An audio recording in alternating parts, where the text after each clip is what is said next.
Limited opinions. It's great to know that we are joined every month as we are by so many of you from the Jewish community who join us, and those who are watching live on Facebook.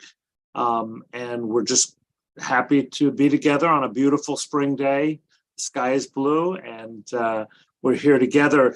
It is really a great privilege to be here along with Maharat Rori Picker Neiss of the JCRC and Rabbi Daniel Bogard of Central Reform Congregation. I'm Rabbi Jim Bennett of Congregation Sharmuth, and our special guest, fourth rabbi this month is Rabbi Noah Arnow, the senior rabbi of Kol Rina Congregation in Clayton. And we're so happy to welcome you, Noah. We're glad that you're here with us. It's today is the 18th day of the Hebrew month of Iyar. It is the 9th day of the month of May, according to the secular calendar. And it's also the 33rd day of a period of time known as the Omer in the Jewish calendar, which is also nicknamed by its acronym Lag BaOmer, the 33rd day of the Omer. For some Jews, this is a profoundly meaningful and powerful day and time. And I would vouchsafe to say that it is also many, many members of the Jewish community who have no idea what I was just talking about. Either Lag BaOmer or the Omer or the 33rd day of the Omer. And so our goal for today, thanks to Rabbi Arnow, is going, or Noah, we use first names here. So thanks to Noah. We are going to hopefully correct that. And our goal today is to make sure we all understand more about what it means to talk about Lag BaOmer, and also, even more importantly, to have a discussion about the impact, the importance, the significance, or the irrelevance, perhaps, of this powerful traditional time in the Jewish calendar and in our world and in the marking of time. And so I'm going to turn it over to Noah, to you, our guest rabbi, to kind of introduce us to this topic. And thank you in advance for being here. Sure, thanks. I've been seeing these gatherings happen for years now. So much fun to be with my friends and colleagues and to be here with all of you. There's one Israeli kind of kid song about Lag, and there are probably more than one, but there's one that says Hayom Lag BaOmer, Hayom Lag BaOmer, today is Lag BaOmer, and there's really only one day you can sing that on, so it's nice just to be able to say yep, it's today. Just to reiterate for a second, a couple of things Jim may have mentioned. So Lag BaOmer is the 33rd day of the Omer. Lamed is 30. Every Hebrew letter has a numerical equivalent. So Lamed is 30, Gimel is 3, 30, and 3 is 33. And the Omer is this time between the second day of Passover and Shavuot. We count up. We say a blessing every night of counting the Omer. And the Torah says in Leviticus, I think it's chapter 23 maybe, that you're supposed to count these days, 49 days, 7 weeks of days until Shavuot. All right, okay, great. But the Torah doesn't say anything specific about Lag BaOmer, about the 33rd day of the Omer. And where this holiday comes from is strange and obscure and not especially well documented, let's just say. But so I want to actually start, though, not with that, but more with our experiences. So I'm curious just for us all to share for a minute, what do you remember from when you were growing up, if anything, about Lag BaOmer? What's Lag BaOmer look like? Maybe not today, but in the past for you, whether as a rabbi or as just a person, kid. Rory, you want to start? Sure. It's so good to be with you, Noah. So when I was growing up in my family and in the community that I grew up in, Sphira was something that was taken very seriously, right? This Sphira is what's Sphira? I'm saying, right? So this time period between Passover and Shavuot and kind of the process of counting. Although I actually this is a funny thing to admit in public, but this year is actually the very first year that I am counting the days. I've never done it before, which I'm starting to reflect on a bit, because I'm not totally sure if that's something that growing up as a woman in the community that was sort of not like pushed or encouraged. So I knew that it was Sphira. I knew that it was this time period that people were counting. I would hear my brothers reminding each other that they needed to count, but I have never actually tried to do it before. And so for those of you who are not familiar with the practice, you would do it every night. You would count the days, and you actually count the days and the weeks, but you do it with a blessing. And so the tradition has been kind of strict about it, that if you forget to do it at night, you can do it the next day without a blessing, but then you're still on track. But if you miss a full day, you can continue to count, but you can no longer say the blessing. So if you kind of nail it, then you can actually, 49 days that you get to say an extra blessing. And I don't know, I just like never even really tried to kind of embark upon it. So that's like a big deal for me now. So I've so far made it 33. I think I missed one night and did the next day. So I missed one blessing, but I've otherwise been doing it. And iPhone apps really help with it, but Friday nights are like my weak spot. So I've had people reminding me on Friday nights, which has been really helpful. Particular shout out to Russell, who is usually the person I see on Friday nights. So growing up though, part of the practice of Sphira that I had of this time period up to Lag BaOmer, from Passover until Lag BaOmer, was also not to get haircuts, or not to shave, like for men, not to shave their beards, or unless maybe right before Shabbat sometimes, and not to listen to live music, and not to have weddings. So we would often kind of shift to a cappella CDs back when I was a kid. And then Lag BaOmer would mark some day of kind of celebration where we might have like a little bit more fun in school. There might be some music. Maybe there would be like a carnival day, like, not a carnival day, but like, I don't know, like relay races, like there might be just a little bit more fun. And then from that point on, we could get haircuts and all those other restrictions would go away up until, for the rest of the time. Perfect. Daniel? Yeah, I love this. I've always liked the Omer. Growing up at CRC, Susan and Jim were really into the idea of counting the Omer. I think particularly for a Reform shul, it was somewhat unusual back in the 80s and 90s. But I don't know, I love the process of the counting. I love the game, as Rory described it. And that's how I think of it. It's a game, right? Like that you have to remember every night, and that if you don't, the iPhone apps definitely help with that. I've always liked the idea that you can't count. You can't even say the name of the next day until you've officially counted the next day. Right. So it leads to these sort of funny ways of saying it, that, tomorrow will be the day after the 33rd day, or in 10 minutes, we're going to count the day after the 33rd. But I've always taken this also as a sort of impetus to stay present, to stay in this day and in this moment and in this counting, and not be focused on the next one. It's always been something I've enjoyed and really focused on, tried that work. The shaving has always been one. I mean, for as long as I have been shaving, I have enjoyed the Jewish seasons when you don't shave, and have taken those seriously. I mean, I was a 17 or 18-year-old using it as an excuse not to shave also. So no, I love the Omer. I love this spiritual counting. Interestingly, I have not really ever resonated with the mystic Kabbalistic understanding where, each of the weeks has a different meaning, and then the 7 days through the sevens, and I assume someone else is going to explain this a little bit, with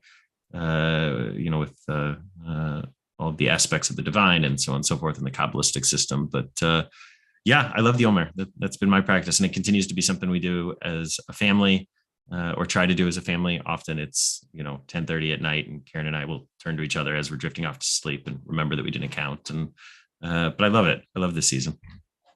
And any experiences with Lag BaOmer, when you were younger? Interestingly, Lag BaOmer was not a big focus. I'm not sure I celebrated Lag BaOmer as a special time, other than a day that I could finally shave, as I'm, well shorn today. Yeah, no, I enjoy it today. In CRC, we have a bonfire every year and a jam session and things like that, and had a great time last night. Awesome. Jim? So thank you, Noah. I too am really grateful for you bringing this conversation to us today and recognizing the significance that today happened to be Lag BaOmer. We didn't plan it this way. It just happened to be. It was meant to be. I was thinking about your question. As I think most people are aware, I was raised in a very, very mainstream, although leaning traditional observance-wise, Reformed Jewish family. And yet I have to be quite candid and say that the Omer, the counting of the Omer, and Lag BaOmer itself had almost zero presence or significance in my childhood, in my memories. The only exception to that, really, truly, the only exception are two things. One was my parents, for some reason, and I don't really know how this happened, encouraged me as a pretty young child to participate in a chapter of Young Judea when we were living in Fort Worth, Texas. I don't remember exactly how old I was, but I want to say maybe 5th or 6th grade, so 10 or 11 years old, probably, maybe 12. And I do recall a Lag BaOmer event at which we were all issued toy bows and arrows, but that actually shot arrows. I'm pretty sure at the time I had absolutely no idea why I was given a bow and arrow, and I know you're going to teach about that in a few minutes, so I won't undermine that. And I remember that we had a bonfire. That's my two very, very powerful but solitary recollections of Lag BaOmer. And literally, I think it's the only time in my entire childhood and young adulthood until I was a rabbinic student at the Hebrew Union College that I even was aware of the Omer or Lag BaOmer itself. And I'll stop there because I have a lot more to say later when we get to a little bit deeper into the conversation. Great. And I'll just share for myself, growing up at a conservative synagogue in the New York area, in the, let's say the 80s and the early 90s, there was like always on like the Sunday around Lag BaOmer, there was a Lag BaOmer field day. And I might have been able to tell you that Lag BaOmer was the 33rd day of the Omer and that you like this time between Passover and Shavuot. We certainly never counted. That was not something my family ever did. And not something I'm super successful at doing nowadays, although I've made it once or twice. But why Lag BaOmer, like why this was a significant day, I had zero idea. But like there were like, yes, and like really races and stuff. And instead of like regular Hebrew school, it was like outside in a field, and it was, usually like slightly unpleasantly warm and grassy, which was fine, but like, yeah. But like it was like sports, but done like at Hebrew school, which meant it was not going to be all that great, right? So that was my kind of my Lag BaOmer experience. So I appreciate that Rory brought up some of the other kind of observances around the Omer and Lag BaOmer, about not shaving, about not listening to music, not having weddings.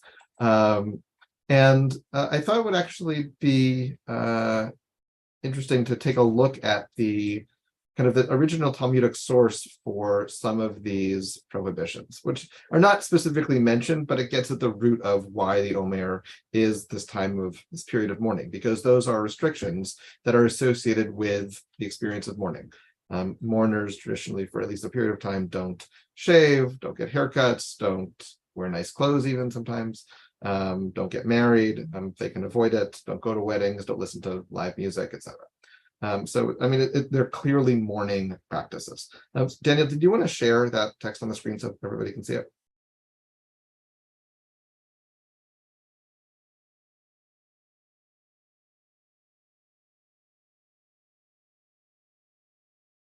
There we go. And I apologize for the not fancy formatting. So this is a little short. There's a website that can make a source sheet for you. Can you guess where I copied this from? From Safari. I just happened to put it into a Google Doc. But this is from the tractate in the Babylonian Talmud Yevamot. The context is not especially relevant. Yevamot is about Levirate marriage and things like that, which this has not a whole lot to do with. Can I ask one of our panelists to read it in English, maybe? Jim, I know you were excited about this, so you want to read the story briefly? Just read it in English. No, I love it. I love it. From Yevamot 62b. It was said that Rabbi Akiva had 12,000 pairs of disciples from Gabat to Antifaras, and they all died at the same time because they did not treat each other with respect. The world remained desolate until Rabbi Akiva came to our masters in the south and taught the Torah to them. And it was they who revived the Torah at that time. They were Rabbi Meir, Rabbi Judah, Rabbi Yossi, Rabbi Shimon, and Rabbi Elazar ben Shamua. And it was they who revived the Torah at that time. A Tanah taught, all of them died between Passover and Shavuot, or Pentecost. Rabbi Hama bar Abba, or it might be said, Rabbi Chia bar Abin said, all of them died a cruel death. What was it? Rabbi Nachman replied, it was croup. Right. And Askara, like the thing that they're translating as croup there are lots of different scholars who have lots of different ideas about what disease exactly this was. Some kind of sickness, illness, disease. Okay. So what's the question that this Gemara answers that we've been talking about here? Since you just read it, Joe? Sorry, need to. I think there's a number of text in the chat, by the way, anyone who needs it. Yep. Amazing. Thanks, Daniel. It seems to me that there's a number of questions. First of all, why were the students of Rabbi Akiva put to death? Why did they die of this plague is one question. And also, so what do we do in light of the fact that these students of Rabbi Akiva were killed and there was no Torah in the world as long as there were no teachers of Torah? I mean, 12,000 pairs, 24,000 teachers of Torah. That's a heck of a lot of teachers of Torah to all of a sudden die at the same time. Right. And so like this text is sort of the answer to the question of why is the Omer a period of mourning? Because, well, if they died during the Omer, then this was a really sad event, then we should be mourning during this period of time. So I think the other frame that we have to bring in here too is right that many scholars look at this and believe that this is pretty thinly coded discussion of a rebellion against Rome. And we know that, Rabbi Akiva was highly involved in the political uprising against Roman occupation and was murdered by Romans for being a part of that uprising. And so, right, I mean, that's the other piece here is we're dealing with coded language of Jews who are worried about what they can say publicly and what they can't. Can I also just ask a question? I thought it was great, Daniel. I think that's important to lift up. Noah, just to not to really challenge, but just to clarify your assumption that this text was written to explain. Oh, that's not what you were saying. No, it functions as the answer to that question. Yeah. But it preceded the question. Right, that's what I was going to say. Is this a chicken or egg question? Did the practice of not getting married, of mourning, of not cutting your hair, of all these things exist, maybe perhaps of a more fundamental reality, which is the Jews for those 7 weeks leading up to receiving Torah on Sinai, according to Torah at least, were, to be spiritually uplifted in some way. And did the rabbis later find a way to link a very powerful, tragic moment to that practice of something that preceded the Omer as we know it? I don't know, it's hard to know which came first, this story or the practice. And does it ultimately really make any difference? Anybody want to respond to that? No, that's okay. Yeah. I can't tell you historically, what happened here. I'm personally just interested in like I'll say this, the things that the texts that and the sources that look for the reasons for why this is a period of mourning, they point to this text. They say, oh, well, and it's also very nice that like maybe we can, get ready for receiving Torah and everything, but that's not the reason that halakhic texts give for why we're supposed to be mourning during this period. So I hadn't thought of it this way, Noah, until you just said that. But right, Lag BaOmer is a classical Jewish holiday. It's not a new Jewish holiday. It's not biblical, but it's not a super new Jewish holiday, like, for instance, the Israeli holidays that have become Jewish holidays, right? The Yoms, as they call them, right? Etc. Yom Ha'atzmaut, Yom HaShoah. But interestingly, I think if we frame this as being about the rebellion against Rome, all of a sudden, which is very much how I see this text and how I understand it, that all of a sudden Lag BaOmer becomes a part of that cycle of holidays in a different sort of way. Like Hanukkah, for example. Like Hanukkah. And it's interesting that Israelis have reclaimed Lag BaOmer as a celebration of the Bar Kokhba rebellion. And so when you add it, right, just thinking of it as a continuation of these three Israeli Jewish holidays, or Jewish Israeli, I don't know how to say it, but holidays of contemporary history that have become truly Jewish sacred days. I think we can understand what happened 2,000 years ago differently when we put it into that sort of political frame rather than the frame of antiquity. Yeah, and Noah, I'm probably jumping ahead here, although you hinted at it earlier, but just let me put a placeholder on another issue, which is the authenticity of, law and ritual and practice, either rooted in Torah or imposed by later generations, or, as Daniel alluded to, imposed by history and cultural practices in light of history, and whether that should be viewed in the same way. Is the counting of the Omer halachic? Is it mandated by Jewish law, or is it simply a cultural practice of our people? And I know you want to go a little bit that direction eventually. Yeah. So let's go there, in just a second. So just the Shulchan Aruch, which is kind of the kind of preeminent code of Jewish law, says, about the Omer. He says it's customary to not get married between Passover and Shavuot until Lag BaOmer, the 33rd day, because during that time the students of Rabbi Akiva died. And then details. And then it's customary not to cut one's hair until Lag BaOmer, since it's said that is when they stop dying. Okay, so like the Shulchan Aruch is like actually clearly referring to this story here. And it's not, that story, they're not interested especially in Bar Kokhba rebellion. They're interested in like, this is what we do and this is what we don't do, and maybe they give a reason why. And one thing I thought it would be actually interesting for us to think about, and we heard this a little bit just in our own kind of experiences with Lag BaOmer, is so if this holiday is not, the counting of the Omer is in the Torah.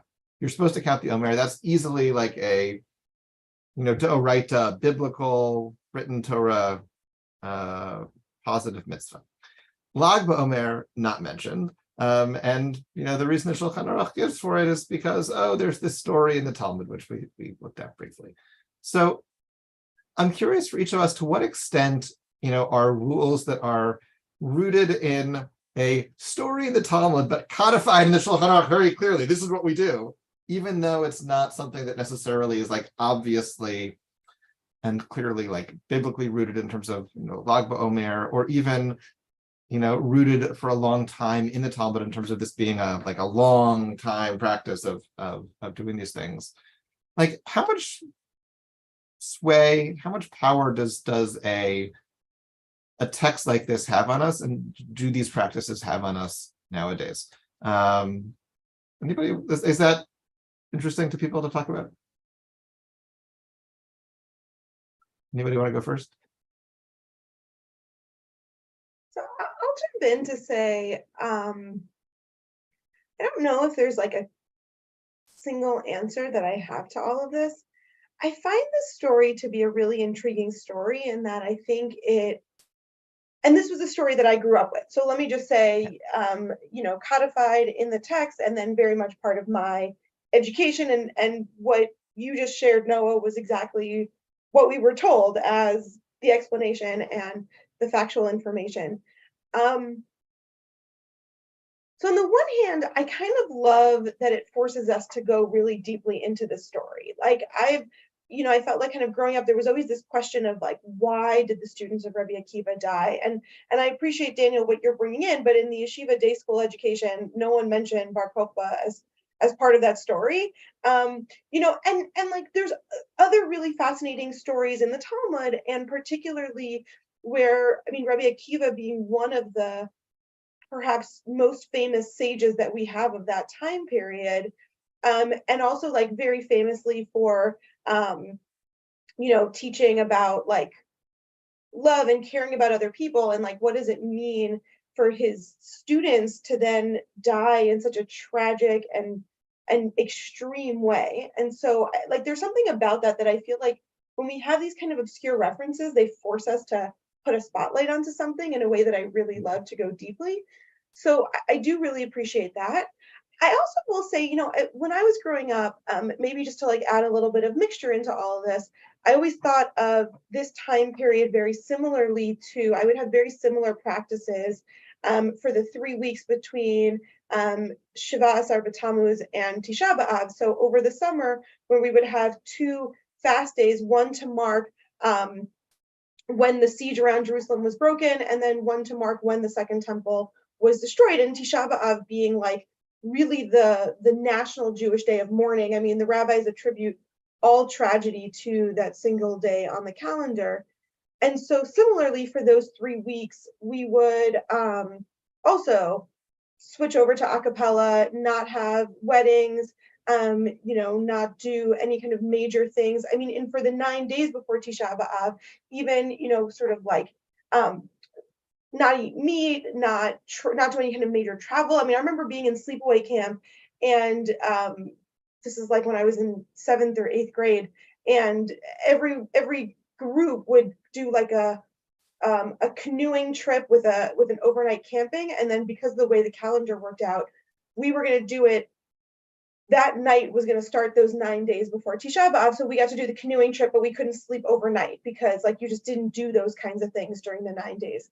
So on one hand, I felt like a sort of similarity between those things, but more and more, I actually have like a very different relationship now of realizing where I do think like the time period leading up to the destruction of the temple is this kind of deep mourning period and sort of marking like these 3 weeks in which this terrible battle was taking place. And so, but it's like, I feel a very different connection to that of like, what does it mean to say we're not going to listen to music or to kind of have weddings? Whereas like, I do feel like this has become a much more, I don't know if I can say like obscure reference, but I think like I'm much more willing as like other things come up, like when I've had, sort of people will talk about like, for whatever reason, like, because life can get really crazy and they haven't been able to get a haircut any other time. Like, I find it like much easier to kind of think more leniently about these rituals during Sphira because they don't seem to have that kind of strong connection. I think like exactly in the way that you are bringing it up. Yeah. Daniel, Jim? I'm really resonating with what Rory said there, and find that in my own personal practice. Though, interestingly, I guess it goes along with what you're saying. I try not to participate in live music during the 3 weeks, but absolutely, it's not something I even pay attention to during Sphira, even as I won't shave and cut my hair and things like this. But Noah, going back to your question, right? What is the role of the Shulchan Aruch in my thinking rabbinically around this? There's that famous line of vote, not a veto. And I think for me, it's a voice, not a veto. And this speaks to just how I understand Jewish texts broadly. Right. I don't personally relate to the Torah as particularly divine, but instead as our people's ancient tribal texts. And in that sense, I try not to prioritize our ancient literature of 3,000 years more than our ancient literature of 2,000 years ago, more than 500 years ago, or it's hard to treat contemporary texts with quite the same reverence. But it happens pretty quickly, right? Heschel is starting to enter into that into that frame. So for me, these are all voices, and it's how I understand Torah broadly, as a conversation through space and time about how we are supposed to live our very temporary lives on this planet. And so, so the Shulchan Aruch certainly informs me, and is certainly a voice that I want to be a part of the chorus that sings the song of Lag BaOmer, to borrow a little Rav Kook here too and mix my metaphors. Jeff. I have such profound respect for each of your perspectives. I'll offer what I think is a fairly different one, maybe a very different one. One thing is that, and this is just a point I want to lift up, although it's not particularly compelling or binding in my mind. As I read that Shulchan Aruch text, the rabbis themselves were ambivalent. Or Joseph Caro at least was ambivalent. I'm not sure who was ambivalent, because even though he says it's not customary, for example, to get married during this time, somebody who does get married, somebody who does complete the Nisuin process is not punished. And so I'm not sure just how intentional it ever was in Jewish tradition for the prohibition of certain acts, or the I'll say that in a positive way, that the affirmation of mourning for the Jewish people as a compulsory practice during this time was ever intended. And I think the fact that it's maybe got calcified among certain segments of the Jewish community historically, as so many things maybe got calcified by the voice of particular legal authorities or scholars or those in power at any point. And to lift up what Daniel, you just said, look, as a Reformed Jew, as a person who is proudly who proudly follows the teachings about autonomy and freedom of choice that are at the heart of the Reformed Jewish philosophy of Jewish practice and belief, I think that we, at our own risk, allow legal obligations to be calcified and feel the weight of the past as more than just an inspiration or a voice or a song, as you said, Daniel, beautifully. We have every right to practice the counting of the Omer, or to refrain from certain practices during that period if those bring meaning to our lives. And simultaneously, I officiate at weddings throughout the Omer with no hesitation. I'm not apologetic for it at all, because I don't believe that and we haven't talked at all about this, but the agricultural basis of the counting of the Omer itself in biblical times has little, if anything, to do with the lives of most contemporary Jews. Now, should it? Maybe we should become more connected to the ebb and flow of the seasons and the cycles of growth and decay, and that would be a beautiful modern take on the counting of the Omer and Lag BaOmer, I guess. I'm not personally moved by the story of Rabbi Akiva as a justification for a major Jewish celebration, and I am particularly not moved by this whole tradition as having the potential for deep meaning for the vast majority of Jews, notwithstanding that I know it has meaning for many people who choose to observe it, and I celebrate that. But it's hard for me as a Reform rabbi, having to pick and choose what priorities I wish. I'd much rather encourage Jews to practice Shabbat. I'd much rather encourage Jews to participate in acts of social justice, of tzedek, and I'd much rather teach about compassion and chesed than to have people mistakenly thinking that counting the Omer or refraining from getting married or from shaving or things like that is a primary Jewish act. I don't actually believe they are primary Jewish acts, which is why I have no compunction at all about officiating a wedding or shaving, or although I don't shave, but anybody who wants to shave during the Omer. So I don't mean to be mean-spirited at all about it. Quite the opposite, to suggest that as the early reformers, who I do not usually agree completely with, tried to say in the 19th century, Jews should do those things first that bring the most meaning into their lives, and not to practice quaint, antiquated customs just because they are quaint or antiquated. There's so much, Jim, about what you said that actually really helps my own thinking. So I want to thank you for that. But the first thing I want to thank each of you for just already is it's really nice to like not all agree.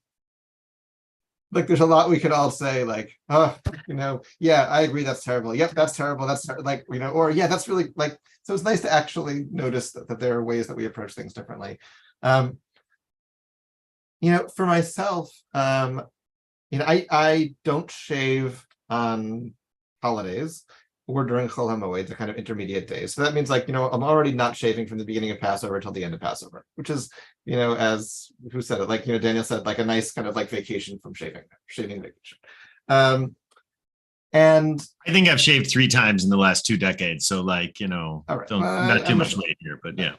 I'm a shaver. All right. So, but like during the rest of the Omer, I'm kind of ambivalent a little bit about it. There have been times when I've let it grow. There have been times when I've shaved, sooner or later, or on Lag BaOmer this year to celebrate Yom HaAtzmaut, the 75th anniversary of Israel, which I was having challenges myself in like finding meaningful ways of celebrating. Here, I shaved for Yom HaAtzmaut because that felt like actually like a way of like really embodying it, actually. And then I got a haircut this morning at Great Clips at Lidu Crossing, and it was me and 3 Orthodox guys at 9 a.m. getting our haircuts. And I have to say, I'm thinking about why I'm doing this, and it's not exactly because I find this the most deeply meaningful, thing, and it's not because I feel like the Shulchan Aruch is like I have to follow every single thing in the Shulchan Aruch either. But there is actually a piece of like kind of Klal Yisrael of being a part of the community of Jews who are living in Jewish time and Jewish tradition, where like what like is going on with my facial hair is actually like a way of participating in that. I also don't especially not officiate at weddings. That was a double negative. I'm okay officiating at weddings during this time because it's not necessarily about me. In that case, if somebody asks me, so is it customary to not get married during the Omer? I'd say, yeah, if you're looking for a time if you want to get married during times when it's customary to get married, don't get married during the Omer. And same thing during those 3 weeks. But I won't like not do it if they say wedding's going to be on, May 10th. Like, can you be there, Rabbi? I'm like, okay, sure. Mazel tov, yeah. But I'm just thinking about this too. The embodied practice of shaving or not shaving or haircuts is like there are not that many like physical things that I like that actually affect my body. I mean, kashrut, I suppose, a little bit, but I appreciate this because I can feel it and notice it and it's visible. And it's also a way of, people will ask me, oh, I see you're growing a beard. And it's actually a conversation point and like a way to like actually like talk about this. The other way I found, Jim, my reacting to what you were saying a little bit is there are things that I like. To me, it's not an undifferentiated Jewish path. I'm exaggerating what you said a little bit. But to me, like what the source is for something matters to some extent. So I'm really comfortable saying that, counting the Omer is a mitzvah. And whether or not we want to follow it or not, it is clearly a obligation, a chiyuv, a mitzvah to do. The Torah is really clear about it. And the details of it, whether, Rory, as you were saying, like you can't count if you say the bracha, say the blessing, if you missed a day. like there are people who argue about that nowadays and are trying to like make it a little easier and more lenient, etc. But I'm really comfortable saying that that is a mitzvah. That's like actually like, and I think there's actually a lot meaningful about this period, and actually doing the counting. But the mourning practices, there's something in, I think, Masachet Chagiga that says like, there's a particular set of halachot, somebody can remind me what, that, hang by a thread or by a hair. Anybody remember what they are? Isn't Shatnez one of them? No. I thought it described Shabbos that way, actually, is my memory. That It might be the laws of Shabbat, actually. yeah, it's compared to a mountain hanging from a hair. Yeah. Yeah. And this feels like a set of halachot hanging by air, not even hair. Like it feels so like it's like a kind of a random, fairly ahistorical, if you ask me, story. And to be deriving like important halakha from that feels, I don't know, not my favorite. And at the same time, I was getting a haircut today, like.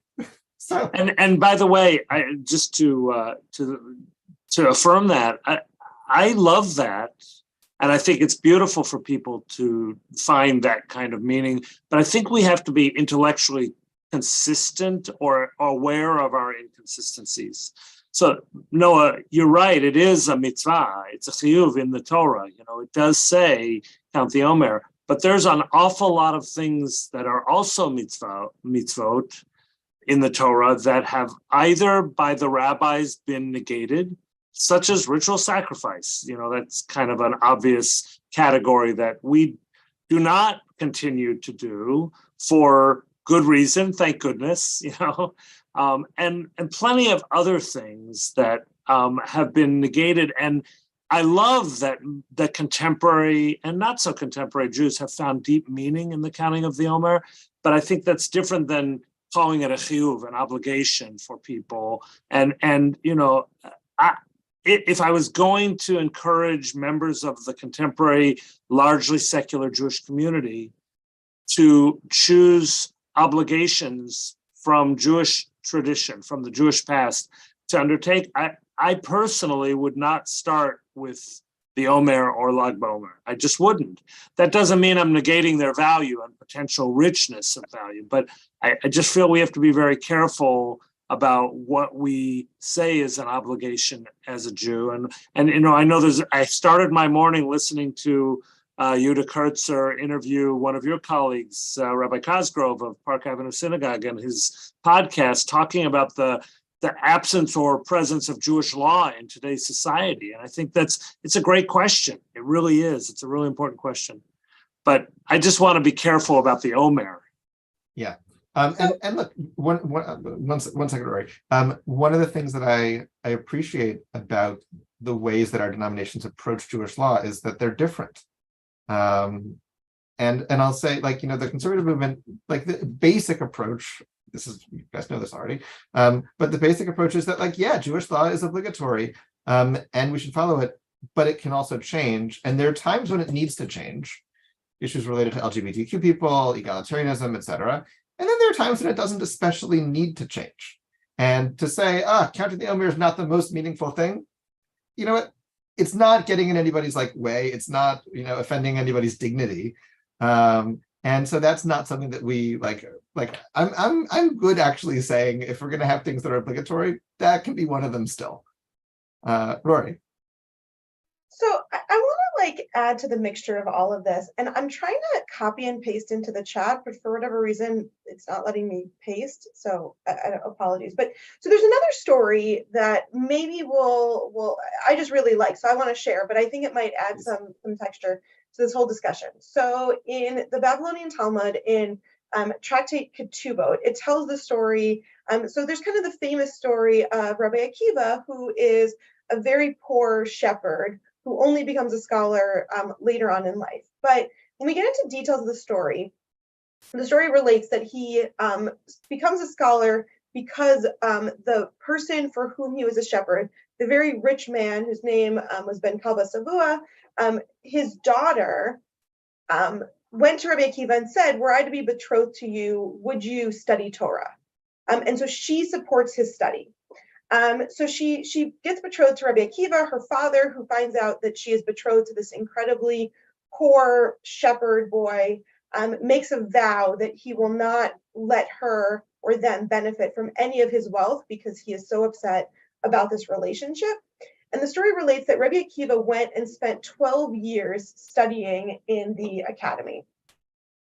He comes home and he brings with him 12,000 disciples, right? So this is like pretty amazing, right? So Rabbi Akiva has gone off for 12 years. Thank you very much for finding that.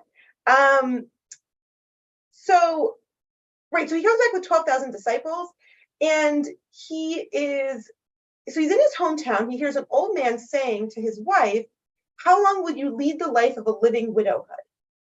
And she responds and says, "If he would listen to me, he would sit another 12 years. Rabbi Akiva said, "It's with her consent that I'm acting," and he departed again and spent another 12 years at the academy. When he finally returned, he brought with him 24,000 disciples. So this is 1,000 per year. I think that's like a pretty good return rate. His wife heard of his arrival and went out to meet him. Her neighbor said to her, "Borrow some respectable clothes and put them on." And she replied, "A righteous man knows the life of his beast." On approaching him, she fell upon her face and kissed his feet. His students were about to thrust her aside when Rabbi Akiva cried to them, "Leave her alone, mine and yours are hers." There's a few things I want to unpack in this story, right? One is so much to unpack in the story. But so like I said, first of all, Rabbi Akiva seems to be this incredibly great scholar. He is bringing home all of these students and these disciples. And yet, and it sort of seems to be telling the story of the righteousness of his wife. And yet, when we actually think about all of the pieces, it's kind of a horrible story, right? He comes back home after 12 years. He has not seen his wife for 12 years. He comes home with these 12,000 disciples, which actually feels like a pretty, it's kind of obnoxious, right? It's like a very show-offy thing to do, to come home with 12,000 disciples. And then he overhears her having this conversation where he never even speaks to her. So somebody else is taunting her, right? Like, you're a widow. You haven't seen your husband in 12 years. And she says, "Well, I would do it another 12 years. But I don't know that it's actually clear that she wants to, or is that what she's saying to this old man who's being a jerk to her? Rabbi Akiva hears it and doesn't say, "Wow, that's so nice." He just leaves and says, "Oh, good, she supports me," right? So he then leaves with these 12,000 students and never even seems to have a conversation with her about it. She's living this totally destitute life. Right? Like, you have her neighbor saying, like, "Do you want to borrow some clothes?" And then when she comes and finally sees him, the students start to kick her off, which I actually think adds, when we start talking about, so I think there's a connection to these stories, right? Because the story that you brought, Noah, says Rabbi Akiva has 12,000 pairs of students. He has 24,000 students who die. And I think there's something, and I think to raise up, Jim, some of what you're saying, or part of what I'm hearing you, I think there's a challenge in the story of, Rabbi Akiva is one of the great sages, and he's teaching all of these students, and yet if they don't even know how to treat his wife, Rabbi Akiva, they're all actually terrible people in this story. And they've missed some fundamental aspects of Torah that seems to be you can study for 24 years, but if you don't know, if as soon as this woman who's wearing rags comes along, if your first instinct is to knock her away from your great rabbi, then to actually see who she is or have a conversation, or then find out that she's his wife, who everyone has completely disregarded, then we've missed something along the way. So I want to say that to both say, I'm hearing some of that in kind of what you're saying, Jim, I'm not going to kind of start here, if, here are all these other things that we need to make sure we have covered. But I also want to challenge back to say, I think actually Sphira can be a lesson of exactly that. I think that's part of what this story, and when we're challenged, I said earlier, I think there's this question of why does Rabbi Akiva lose these students?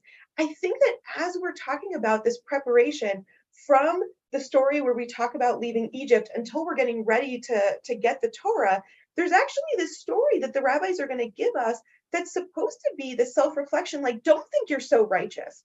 Don't think you're great because you've got 12,000 disciples that are following you. Don't think you're great because you're really good at studying all these texts. Look at Rabbi Akiva. Rabbi Akiva, who's one of our great sages, who's famous for his teachings, he forgot to teach his students the most fundamental elements of how you treat another human, and not all of it was for naught. So if you think you're getting ready to receive the Torah, but you haven't figured out how to care for this woman who's going to show up wearing rags, then don't even bother. Rory, that was so beautiful. And you did a much better job of saying what I was trying to say, which is there's nothing wrong with counting the Omer. It's a beautiful custom. But I think what bothers many people, and myself included, is when people become unintentionally or intentionally self-righteous because of how observant they are of a ritual such as, and we can take Svirat HaOmer, the counting of the Omer as an example, but not the sole example, and are otherwise not following the core fundamental values of our tradition. It's no accident that there were 24,000 Torah scholars in both of these stories. One's a polemic against the other. I think you're absolutely right. And that's the issue here. Svirat HaOmer in and of itself can be a beautiful thing, but it should be built on a foundation of basic derech eretz. That's, common decency between human beings, first and foremost. Obviously, present company excluded. I know the three of you are deeply adhering to those values, but I worry sometimes that, to quote somebody who only started in our tradition, the letter of the law and the spirit of law are sometimes in competition with one another. I'm really internalizing what both of you just said. I want to maybe respond to Rory in a way that's going to hopefully, I think, demonstrate a real difference between the two of us, Jim, right? We're the Reform rabbis here on this panel, but I think actually there's a real difference. And I think in some ways I occupy, at least in this discussion, a more reconstructionist kind of space. In the sense that for me, I guess I see my job as a rabbi to take the Omer and reconstruct it in a way that provides contemporary meaning to contemporary Jews, using the voices from the past, but not feeling bound by them, but still feeling bound by an obligation to create that in this moment. So for me, right, like one of the real sources of meaning, and I love, Rory, how you played these two texts against each other, comes from the fact that the Talmud throws lots and lots of shade at Rabbi Akiva. Particularly American scholarship of the Talmud has brought this out. Akiva is a really problematic guy because he's the greatest of our sages in some ways, and he leads to maybe our most profound political defeat and disaster.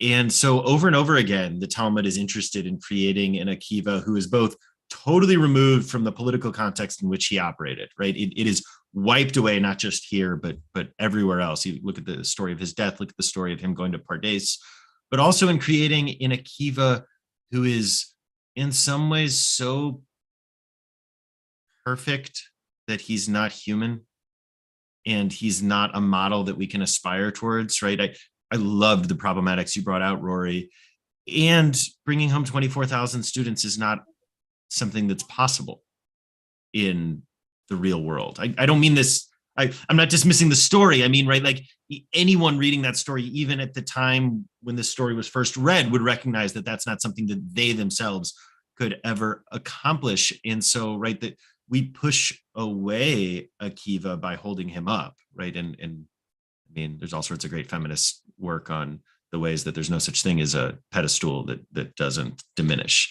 And that's what we're doing to Akiva here. But right, I think that opens up the whole mourning of the Omer, or the period of mourning of the Omer, to conversations about what do we do about problematic men? What do we do about great problematic men, right? Like people who our entire legacy is dependent upon, and who we just haven't told tough stories about.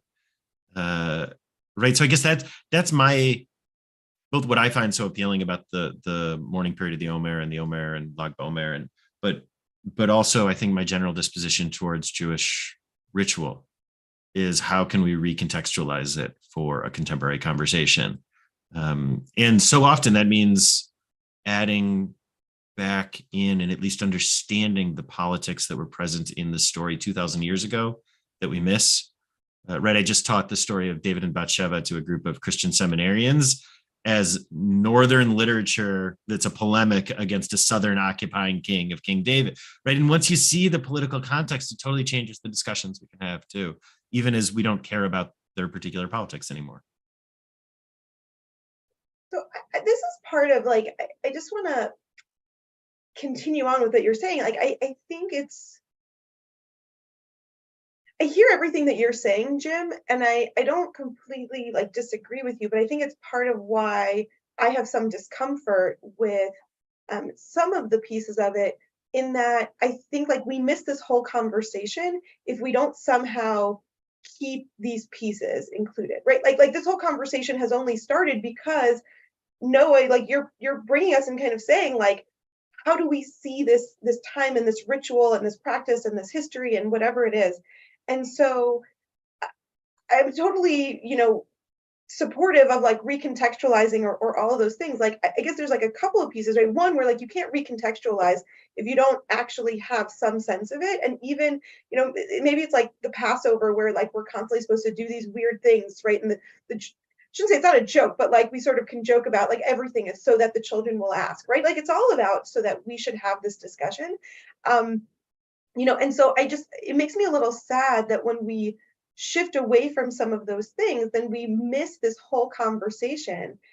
And I also just think that like this conversation can happen within those spaces, right? Like I actually think that, like I think some of the conversations we're having are certainly being framed in a modern context because that's the lens through which we see it. But I'm actually not convinced that like our rabbis in history were not just as subversive as we want to be, right? Like I think we are, like I think sometimes we think we're being subverting the ritual, but to the extent that like it was taught to me, like I kind of said, right, this was taught to me as just fact. So I was taught there's a man named Rabbi Akiva. He was a great rabbi. His students all died, so now we mourn and we don't get haircuts until Lag BaOmer because they stopped dying on Lag BaOmer. And continue on. Like, so then like this conversation is incredibly subversive of that. But when we go back to the sources, I think the rabbis wanted us to be subversive. They weren't saying it and hitting us over the head. But as soon as we start to scratch the surface, like I think the rabbis are actually already asking the questions that, Jim, you're trying to push us to ask. So anyway, I just like that's the only thing I sort of grapple with. Like I see ways in which there are parts of Judaism, and I'm not trying to call anybody in particular out here, right? But like I think in our communities, and we all have it in various ways where there are things that have kind of just gone out of fashion. And it makes me just like a little bit sad because this is the conversation we miss, right? When there are things that we just sort of say are not as relevant to our lives or are not where we want to focus. And again, I'm not saying that's what you all are saying. I'm putting those words into many mouths. Then like I just think about everything we've talked about here and the richness of what I've just learned from all of you. And I think if people didn't even know that there was this practice of Sphira, then they couldn't even start to have this conversation. So for me, I just want to name that, like, even if I haven't come to all of the conclusions, I'm really invested in maintaining the ritual and the tradition because I don't want to miss out. And it might be that there are things that I do now that I don't understand, but in 3 years from now, I'm going to have this conversation, or in 10 years. And I don't want to miss out on this chance. So that's not calling on anybody else for what they have to do. But like, I just feel like there's so much depth in all of this that it feels worth it for me to maintain it, even if I don't always totally have a good reason for why I do the things that I do. Yeah, I appreciate that. And I also like I've noticed over the years, like just with like the shaving thing, like there are years where it feels different. And I actually felt like during COVID, actually, I shaved during the Omer, like from the other than Passover, like right away, because I already felt like there's enough mourning happening, in the world, in our community. Like I don't need more of it. So like I actually appreciate having these rituals around to be able to use and react to, even if like I'm literally the only person who's aware of it and noticing it. I want to just, do we have a few more minutes? No, before you move on, I just want to inject something.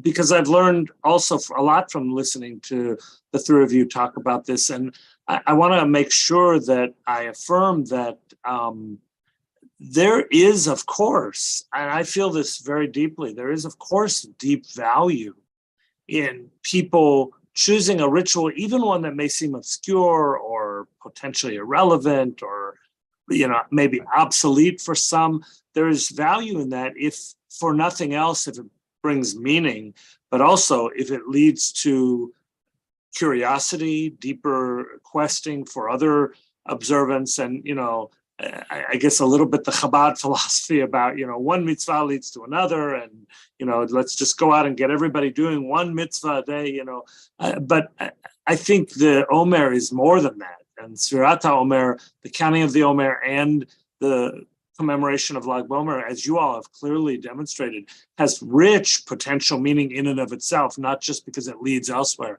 So I don't want to mislead that, as I'm not anti-Omer, but I'm also a pragmatist in terms of, where do you meet people and where do people find deep, lasting religious meaning in the observances of our tradition. So thank you all for sharing what you have.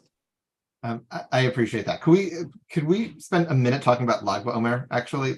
Because so we can think about the idea of these restrictions during the Omer. Lag BaOmer itself hangs by even more air and less hair, if you will. So if you remember you can scroll back and look at it. The source of the Talmud doesn't actually say anything about Lag BaOmer.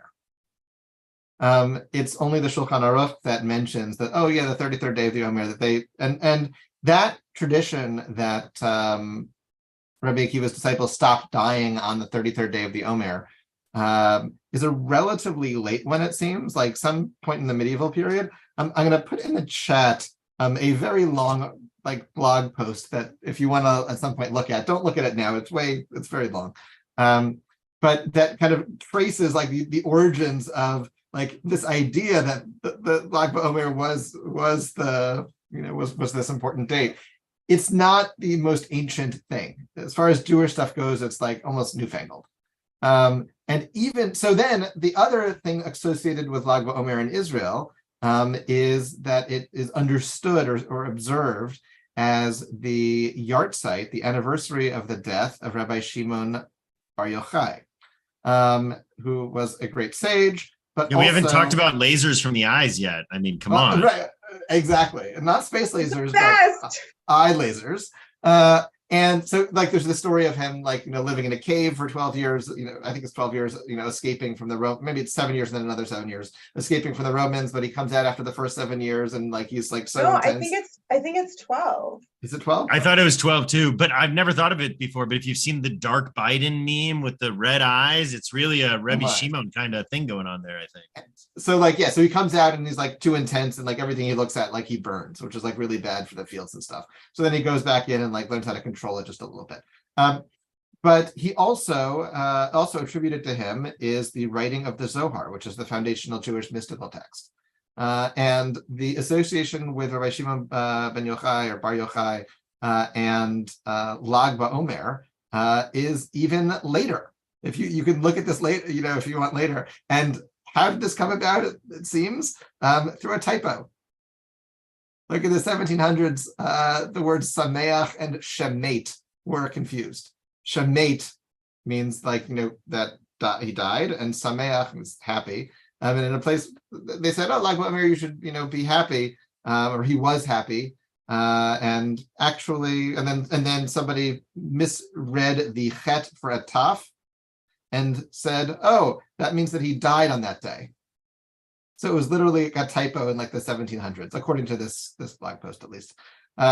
So in that, the Shimon Bar Yochai stuff led to a lot of the observances that we experience, I think, in Israel these days, the bonfires and the field days, and people celebrating first at Mount Meron, which is where people say that Rabbi Shimon Bar Yochai was buried. And that sort of spread out, and then spread from my Israeli Hebrew school director in the 1980s, who said we should have a Lag BaOmer field day because that's what they did in Israel, and that's also why at Kol Rina we have a Lag BaOmer thing, because there were folks who spent time in Israel and came back and said, "Oh yeah, they do Lag BaOmer there. We should do it here." Even though it's not a day that has a whole lot of basis in any kind of Jewish anything. I mean, like how is Lag BaOmer observed in very observant Jewish communities liturgically? No tachanun.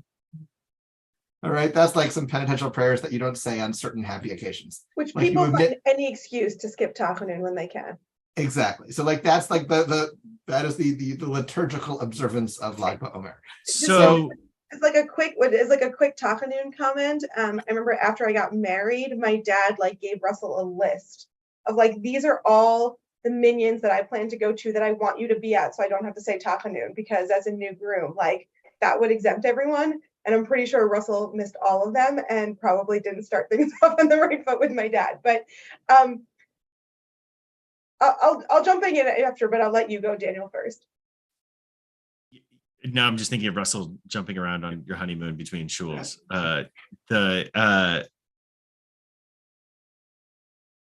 Yeah, I totally lost my thought outside of that. I know what I was gonna say.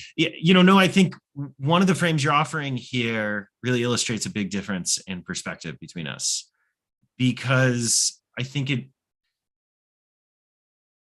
your distinction of Lag BaOmer as being a recent holiday or an unimportant holiday, I think holds up rabbinic Judaism and the views of rabbis in a way that I don't. I think rabbis have always overplayed our own importance. I think that has always been the case. Certainly I see it throughout the Talmud, but I think it's always been true. And I think the story that rabbinic Judaism narrates about any individual event like Lag BaOmer is itself only one of many authentic Jewish voices.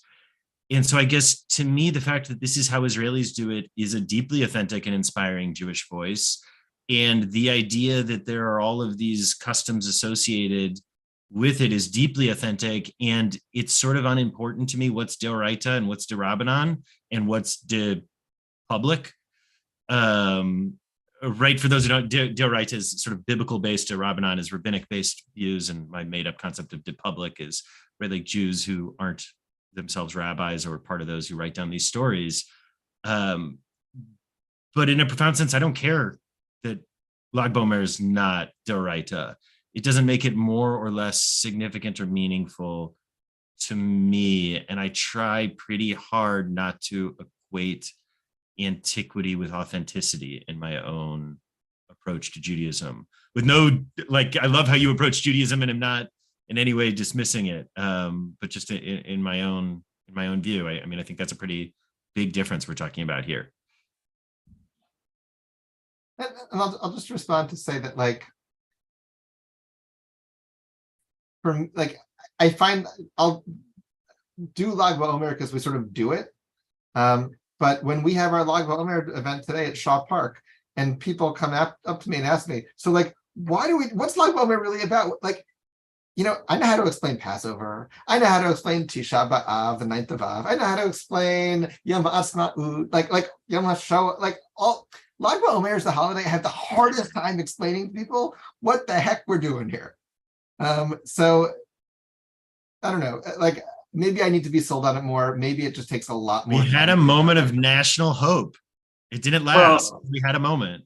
Yeah, and I agree with what you're saying, Daniel. Actually, I think it's beautiful. And Noah, I share your sense of despair at having to, root it in tradition. But I just want to offer, by way of being a little more ornery for just a moment, we also ought to be intentional. And I'll give you one example. I alluded to it at the very, very beginning. We haven't talked about it, but the practice of giving children bows and arrows on Lag BaOmer remains to this day in many traditional communities. And there's all sorts of kind of ridiculous or historical or whatever justifications for it, having to do with Rabbi Akiva's students defending themselves against the Romans or going out into the wilderness and pretending to play with bows and arrows and hunt when they actually were studying Torah, or all sorts of other, I don't know, kind of questionable at best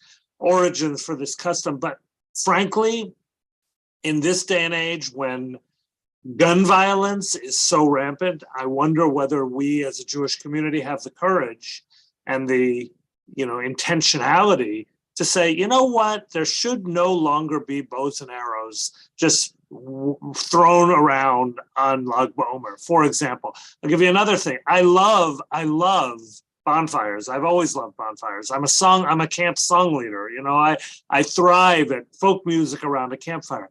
But I think we ought to ask ourselves the questions about the imagery that we are encouraging when we just build bonfires and conflagrations of fire, destructive fire, when we all know the numerous purposes to which fires and bonfires have been put, and the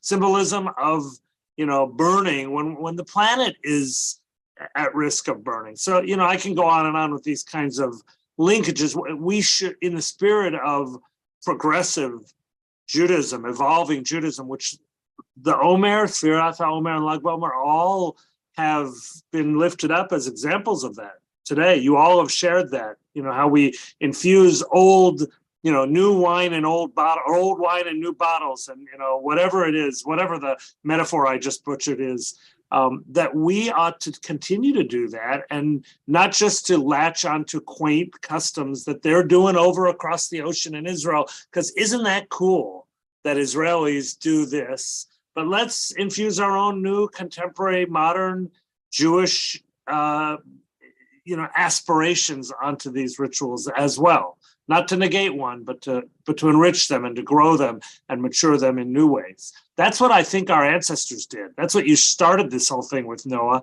The Talmud, that's exactly what the Talmud did. So we have an obligation to keep doing that as well. And on that, we kind of all are in concert with one another. We're in harmony with one another. I just do want to call our attention to the time. Maybe we should begin heading towards a wrap, Noah. So sorry. We should, and I'm gonna still just jump in though for a moment to say that I don't know if I can get into the rabbis' heads in terms of like how they created Lag BaOmer and why exactly it comes about. But I am gonna say that I think that we've touched upon some stories today that we may not have otherwise taught, right? There's hundreds, if not thousands, of stories that we have in the Talmud, in our tradition, and not all of them end up getting told over. And maybe I'm going to keep on beating the same drum, but I actually think that the Shimon Bar Yochai story that you shared, Noah, I think it's actually some of the same message of the Rabbi Akiva story that I brought in, to the extent that I think, right, you have a rabbi who goes into a cave for 12 years, who spends that time, as the tradition teaches, like studying Torah and kind of like immersing in this spirituality. Ultimately, we're going to say that he writes the book of mysticism, or we're going to attribute this mysticism to him, right? But he like spends all of this time kind of attaining this spiritual level. And then as soon as he leaves, what happens? He sees somebody plowing the fields and he says, like, I can't believe that guy's wasting his life when he should be studying Torah. And he burns the field because of it. And a voice from heaven has to come out and say, get back in the cave. Like, he can't actually live in the world. And to me, I see that similarity of like, if that's what you aspire to, right? If you aspire to think that you are going to attain this spiritual level or this closeness to God, but then you're going to disparage a fellow human being for, by the way, like the work that is what gives us the food that we eat, then you've actually missed the whole point, and you can't live in the world. You have to go back into the cave for another year. And that's, I think, to me, like the same lesson we have of Rabbi Akiva and his students. Like, if you're studying all this Torah, but you don't know how to actually live in the world and live with other people, then you've done it wrong. And to me, that the rabbis want us to tell these stories exactly in this moment, as we start to get closer to the holiday of Shavuot and think about what it means to prepare ourselves anew to receive the Torah. I don't know what their process is, but I don't think it's an accident that they have created something. And maybe this is part of like that subversiveness that's working, because we just told these stories. We just told these stories in advance of Shavuot. So I just want to like notice that I think that there is a theme, and I think there's a very clear message of what it is that they want us to be talking about. I think they created a method to get those stories out of just like another section of the Talmud and into our annual calendar. Sure. So I just, yeah, go ahead, Daniel. I was just going to say, I think my closing thought, building off of what you all just said there, is, Jim, I'm thinking about your frame around gun violence here. And this is where understanding the context of Rabbi Akiva and the Talmud, to me, is so powerful. What is more authentic to the tradition of Lag BaOmer than taking a story that originally was about inspiring people towards violence and erasing the violent imagery from it in a way that changes a society? Right? That's Lag BaOmer. Yeah, and I'll just say, for me, like, thinking about Lag BaOmer a little bit more, it's thinking about the function of the holiday, which is, back when I was in Hebrew school, or nowadays, something that brings people together to have fun together outside, at a season when, at least in St. Louis, it's seasonable to be outside, to have Jews, doing Jewish stuff with other people, like, and having fun. And kids can do it, and we're not hitting them over the head with, you have to count the Omer now, or you have to fast, or but it's really kind of a low barrier to entry holiday. Like, it has actually a really good function, even if it's tethered to nothing. To quote or a holiday from 33 days ago, Dayenu, that alone would be enough. And you're absolutely right, Noah. And I just want to say, I want to express profound gratitude to you seriously, for bringing to us today something that I don't think we would have realized on our own to talk about. We might have, but we were indebted to you for suggesting it, and to bringing these texts, and to leading us through this conversation that I know for me has been very edifying and meaningful and thought-provoking. And I just want to express my gratitude to each of you. You are guests, Noah. You're welcome back anytime. Daniel and Rory, it's always a pleasure for us to meet. I think we're scheduled for our next 4-rabbi session on June the 13th, which is the second Tuesday in June. Is that right, Rory? I believe so. And our guest will be Rabbi Janine Schloss to close out our year. And I think we'll take a break over the summer and then send out a schedule for the fall with a whole new lineup of guests, including some returning guests. So stay tuned. Want to wish everybody a happy Lag BaOmer. Happy Lag BaOmer. And